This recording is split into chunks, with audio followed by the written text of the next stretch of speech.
So what does God resurrect? Let's just look at this. Go back to verse 11, because I believe this statement in verse 11 is the prerequisite for what God is going to do. We see God like say, I'm going to do all this. And then in verse 11, he gives the why. So let's start with the why. God resurrects hope. Verse 11, he said to me, Son of man, these bones represent the people of Israel, and they are saying, we have become old, dry bones, all hope is gone. Our nation is finished.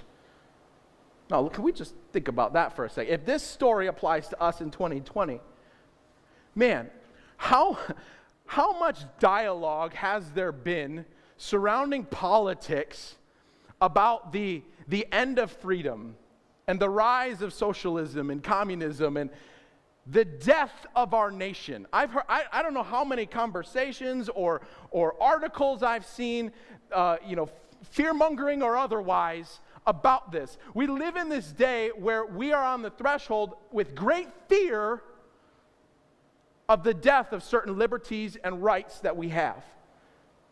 And here God is saying, my people are saying all hope is gone, our nation is finished. And so God says, I'm going to put hope in you. Let's just start there. Let's start there. Let's awaken hope. And when Jesus came, what was the first thing he did? He awakened hope. It resurrected within people. Let me ask you, what has 2020 done for your hope? What has politics done for your hope this year? Tested it? What has God done for your hope this year? See, when I think about the hope giver, my answer is not the president. When I think about the hope giver, my answer is not a vaccine. When I think about the hope giver, my answer is not even my job. When I think about the hope giver, it's not my wife, it's not my family. The hope giver is God alone. And if your hope is in anything else,